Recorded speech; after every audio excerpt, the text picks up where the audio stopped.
안녕하십니까. 에스라의 나무 강단 성경의 어휘 연구를 계속하겠습니다.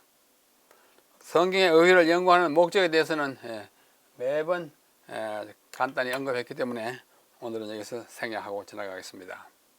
지난번 제21번 연구에서는 정경, 외경, 위경 중에서 구약의 정경화를 공부했고, 오늘은 22번에서는 정경, 외경, 위경 중에서 신약의 정경화 그 과정과 그 원칙을 함께 공부해 보고자 합니다. 지난 시간에 제21번 구약의 정경화에서 말씀드린 것을 앞부분에 좀 반복해서 말씀드립니다. 이 캐논이라고 하는 말이 정경이라는 뜻입니다. 정경. 이 정경이라는 캐논이 어원은 히브리어 카나는 갈대라는 뜻이에요. 갈대. 또 헬라어로는 카논이고요. 카논도 역시 고든 막대기, straight rod, 막대기 좀 긴 거, 그 다음에 갈대 자, 척도, 기준, 표준 등의 의미를 가지고 조금 더 이제 성격된 의미로서는 법규, 규범, 행동 지침이라는 뜻을 가집니다. 그래서 성경을 진짜 하나님의 영감된 말씀인 것을 구분하는 한 척도, 그 척도를 우리 카논 이렇게 표현합니다. 이것을 또 교회에서는 교회 법을 가르칠 때에도 캐논이라는 말을 좀 역사에서는 사용합니다만 실제에서는 잘 사용하지 않습니다. 또 가톨릭 교회에서의 성인들의 이름을 기록한 책을 카논 또는 캐논이라고도 합니다. 그 다음에 이 성경과 관련된 직접적인 용어로서는 정경 또는 경전입니다. 지난 시간에 말씀드린 바와 같이 정경이 있으면 정경 아닌 것들이 있어요. 정경 아닌 것들은 외경과 위경입니다. 외경, 위경에 대해서는 지난 시간에 설명했으므로 또 구체적으로 설명하지 않겠습니다. 그 다음에 음악에서 카논이라고 하면은 전칙곡이라고 하고, 요한 파헬별이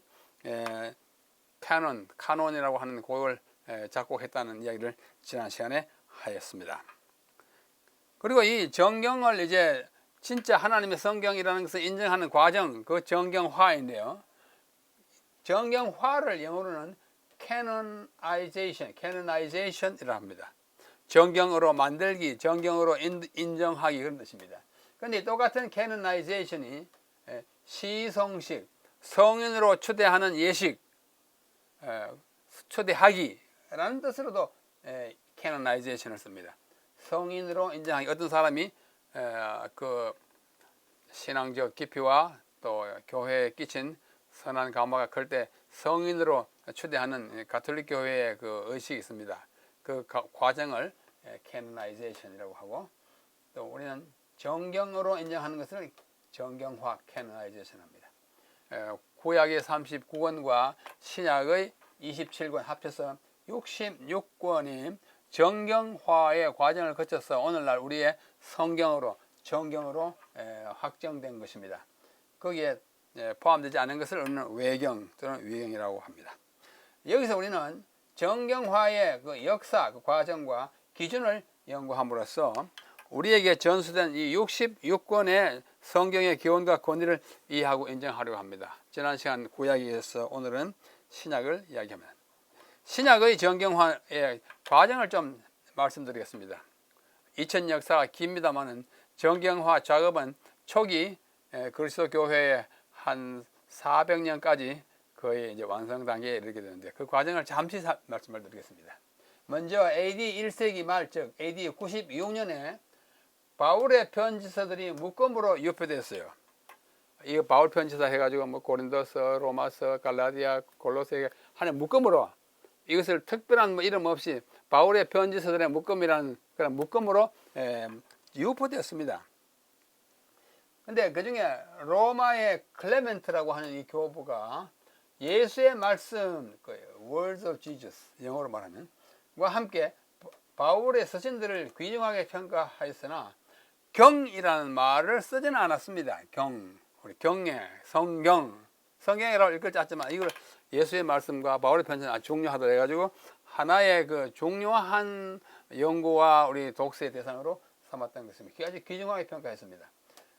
그러나 그는 클레멘트는 70인역을 말할 때는 경이라고 그랬어요. 70인역은 구약을 헬라어로 번역한 것인데 구약의 번역이지만도 70인역은 성경으로 표현했지만 아직도 예수의 말씀과 바울의 편지서는 귀중하게 생각했지만 그걸 성경으로 호칭하지는 않았습니다. 그러다가 AD 130에서 140년경에 활동한 마르키온, 시노페의 마르키온이라는 사람이 있는데 이 사람은 교회 역사의 초기 역사에 아주 큰 화제거리를 많이 만들었습니다.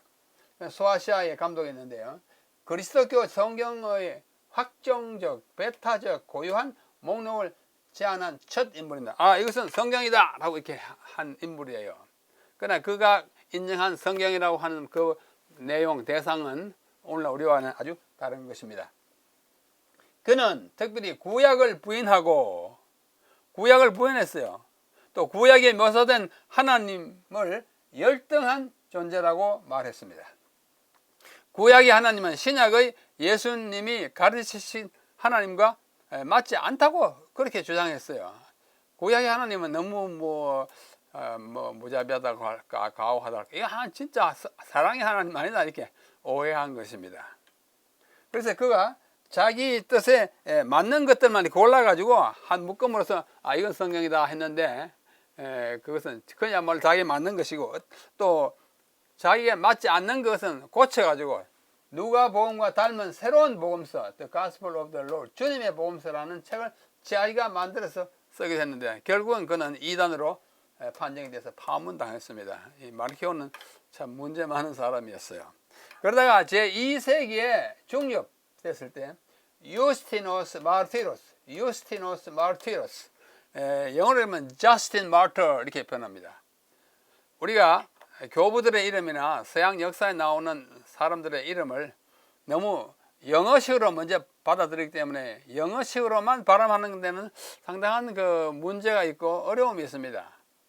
이 사람이 저스틴 마르터라고 영어로 표기하지만 저스틴 마르터라고 하는 이름과는 그 발음은 전혀 다르게 유스티노스 마르티로스 이렇게 하는 것이 우리 요즘 이 교회 역사에 나오는 이름입니다. 근데 이 유스티노스 마르티로스 순교자 유스티노스가 다음과 같이 말했어요. 태양의 날이라 불리는 날, 태양의 날, Sunday, 일요일이죠. 태양의 날이라 불리는 날에 선지자들의 글들과 함께 사도들의 비망록이 낭독되었다. 성경이라고 호칭을 붙이지 않았지만은 특별히요 선지자의 글 구약의 말, 그다음에 밑에 나오는 사도들의 비망록, 신약의 일부 이런 것들을 낭독했다라는 기록을 남기고 있습니다. 그러다가 AD 180년경에 이레나이우스, 이 사람들 아주 유명한 2세기 초에 교부예요. 많은 글도 남겼죠. 이 리옹의 교부인 이레나이우스가 사복음서가 있었다고 언급했습니다. 그 책에 사복음서 네 뭉치로 된 복음서가 있었다. 그걸 테트라모르프라고 이렇게 표현했는데 달리 표현할 길이 없어서 사복음서 이렇게 말했습니다. 그러다가 제 3세기에 와서는 오리게네스, 이분도 2세기 말에서 3세기 초까지 살았던 아주 유명한 오리게네스입니다. 성경 해석에 대해서 많은 글을 남겼어요. 이 오리게네스가 현재 우리가 갖고 있는 것 같은 신약 27권을 사용했어요. 좀 선진됐죠. 그리고 그 가운데서 좀 논란이 되는 책이 있었다고 하면서 논란이 되는 책을 열거했습니다. 히브리서, 저자가 확실치 않다. 내용이 바울의 다른 편지들과 좀 일치하지 않는다. 그렇게 생각했어요. 또 야고보서는 믿음을 강조하지 않고 행함을 너무 강조했기 때문에 이상하다.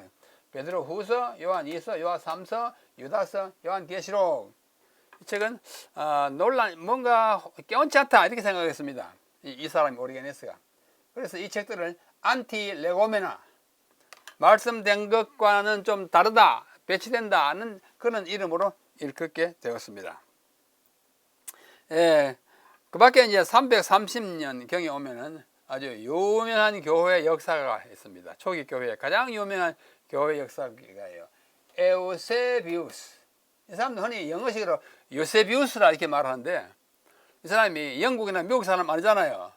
그래서 이 사람을 요세비우스 이렇게 하는 것은 영국식 발음이 영어식 발음이고 원래 이름은 에우세비우스입니다. 에우세비우스 팜필루스가 가이사라 마르티나 감독이 있는데 그가 교회 역사를 쓰는데 그냥 그가 신약의 책들을 언급하고 있습니다.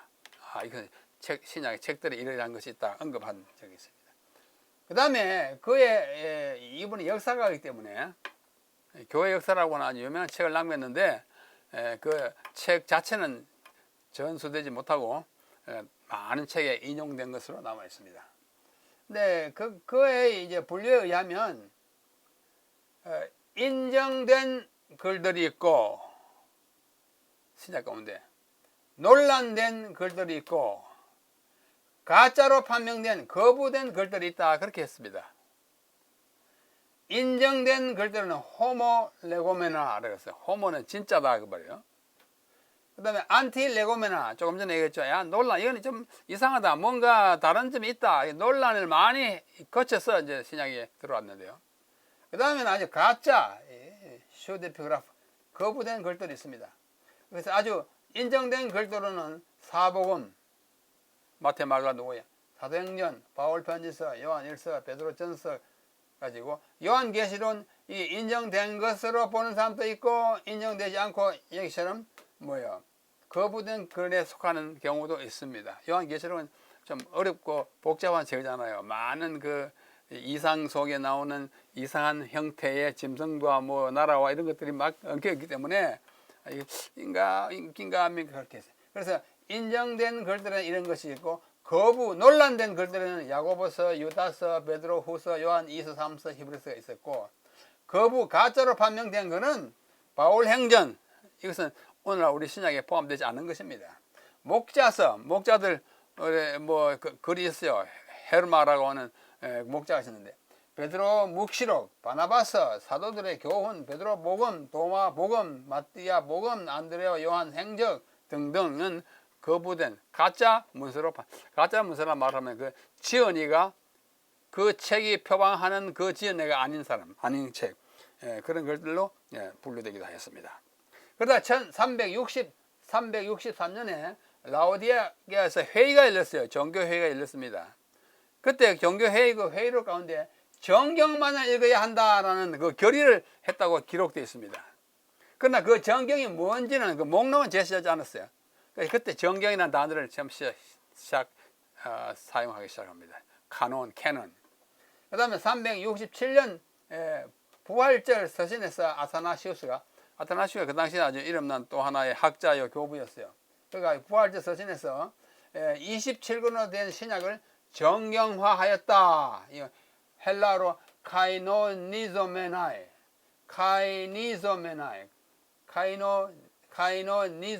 이걸 하면 canonized 정경화했다는 말을 표현. 그 말은 그 전까지는 그냥 이렇게 종료한 문서로다가 이것은 캐논이다.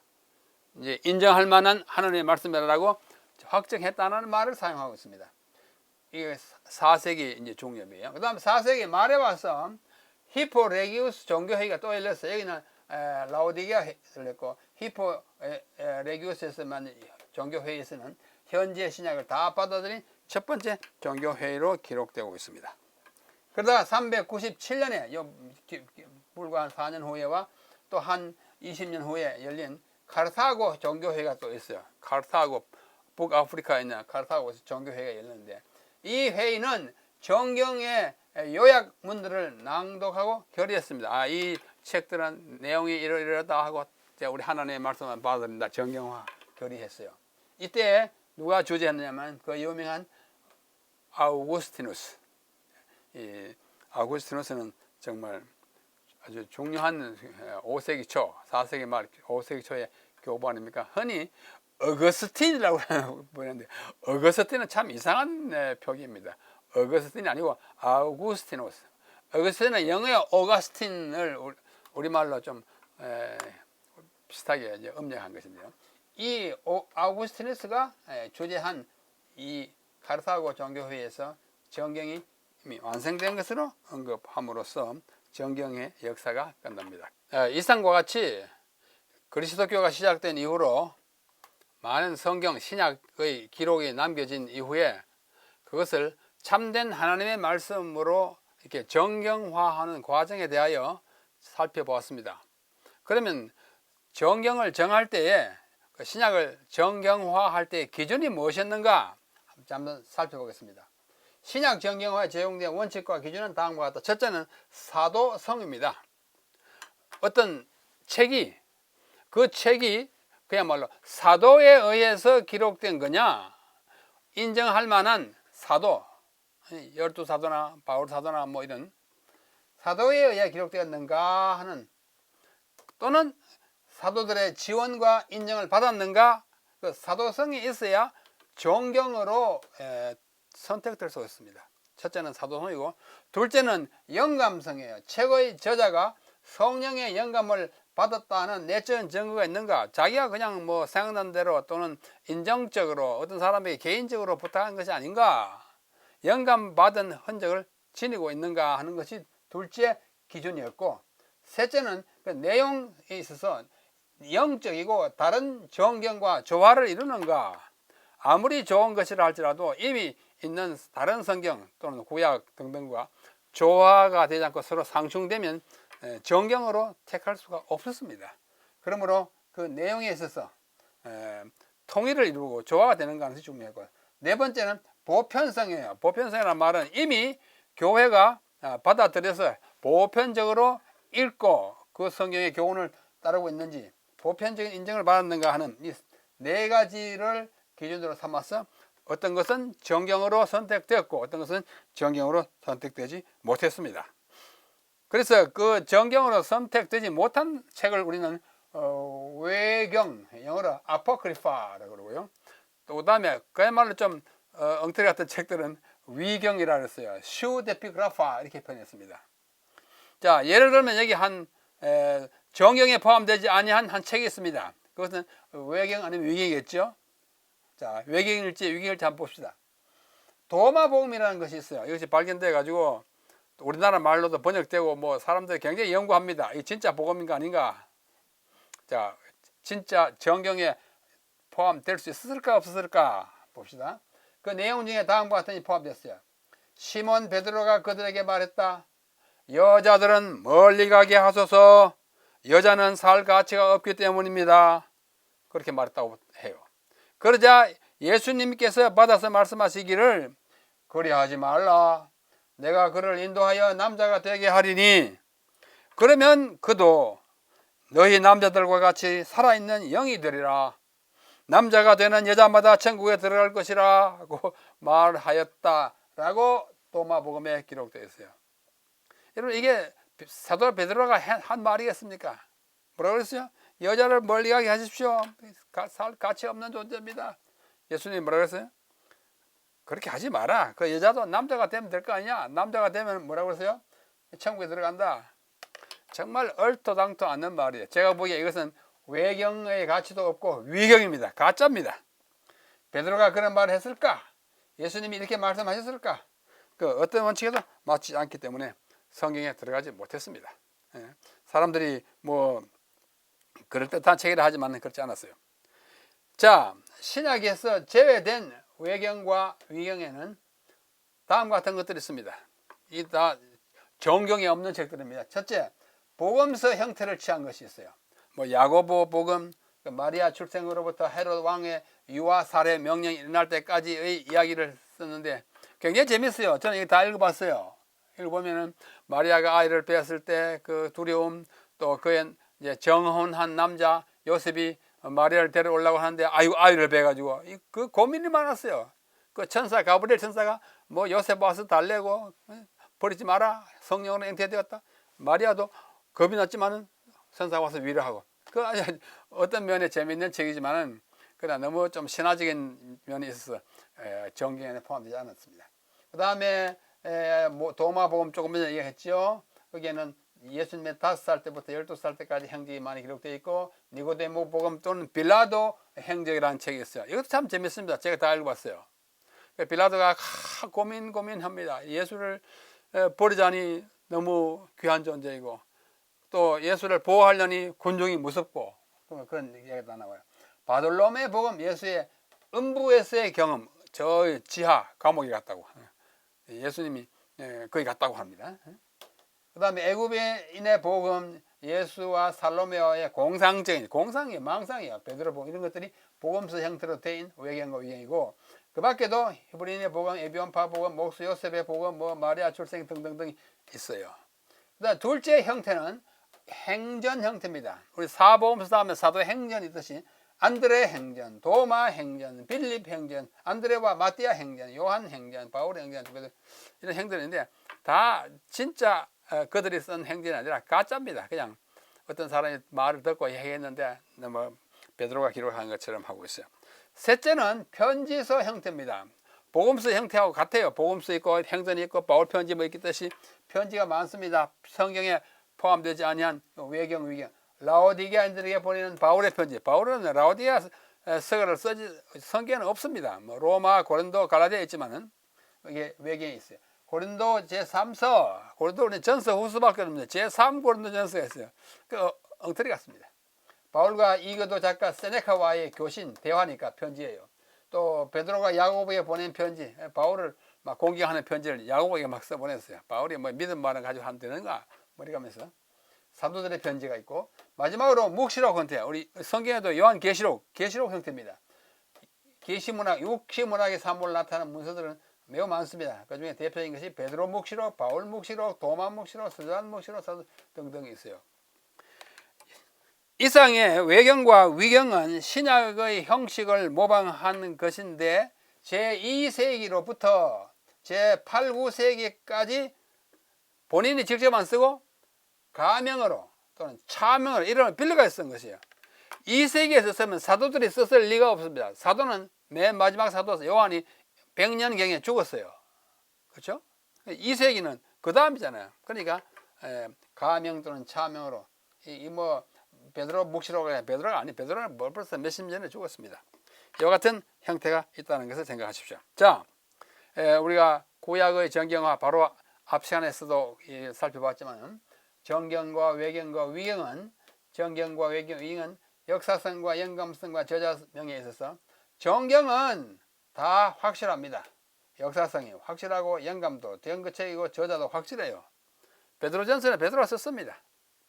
그 다음 위경은 역사성도 의심스럽고 영감은 없고 저자명은 엉터리고 가명 아니면 차명이에요. 예? 그 다음에 그 가운데 외경은 역사성은 좀 있지만 나머지 두 개는 뭐 영감은 없고 저자도 불확실합니다. 이러한 특성을 띠고 있는 것이 외경, 위경의 그리고 정경의 모습입니다. 자, 오늘의 또 한 번의 결론. 지난번 우리 구약의 정경화에서도 결론적으로 보았습니다만 이건 우리의 믿음이에요. 믿음입니다. 성경은 뭐라 그럽니까? 모든 성경은 하나님의 감동으로 된 것으로. 여러분 이걸 믿습니까? 이 모든 성경은 결과적으로는 창세기부터 말라기, 마태로부터 요한계시록 다 포함한다고 우리는 믿는 거예요. 모든 성경이 하나님의 영감으로 된 것으로 교훈과 책망과 바르게 함과 의로 교육하기 유익하다 하는 것을 믿어야 성경이 성경. 그거 안 믿으면 성경이 아니죠. 그냥 어떤 사람의 말이죠. 근데 모든 성경이 영감이에요. 짧은 책도 영감으로 되고, 뭐 이사야 66장도 영감으로 된 책이에요. 예를 들면 구약에 끝부분에 가면 한 장짜리 책이 있습니다. 오바댜는 영감이 덜 되었고, 제일 긴 책 이사야는 영감이 더 잘 되었고, 그렇게 구분하면 안 됩니다. 모든 성경은 같은 영감으로 됐는데, 그러나 중요성에 있어서는 차이가 있습니다. 이사야서에는 내용이 많고 메시아에 대한 이야기가 많이 있어요. 역사도 많이 있고, 그러므로 이사야서는 오바댜보다 훨씬 더 중요하다는 맞는데 영감이 더 잘 됐다, 그건 아니에요. 영감은 똑같은 영감이 되었다고 믿습니다. 그래서 우리는 모든 성경은 토타 스크립투라, 영감으로 된 것을 믿습니다. 믿어요. 그리고 그 성경만이 66권으로 된 성경만이 우리의 교리의 기초요, 신앙의 기본이 된다고 오직 그 성경만이 우리가 받아들입니다. 그래서 솔라 스크립투라, 성경 이외에 어떤 것도 영감된 것으로 받아들이지 않습니다. 그리고 둘째는 모든 정경화 과정에 성령님의 도우심과 인도가 있었다는 걸 믿습니다. 또 보면 또 성령님의 인도가 있은 것이 느껴집니다. 그걸 믿어요.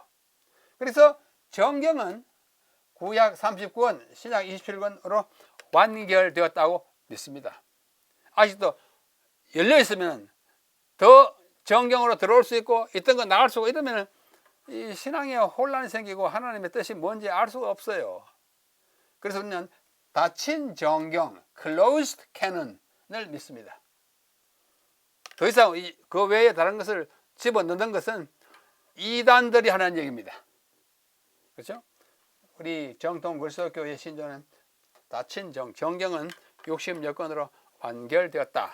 그 외에 뭐 참고서라든지 또는 영적으로 뭐 교훈을 얻기 위해서 연감된 책을 또 읽는다든지 그건 좋아요. 그러나 성경에 가입시키면 그것은 하나님의 뜻이 아니라고 우리는 믿습니다. 그런 믿음을 가지고 있습니다.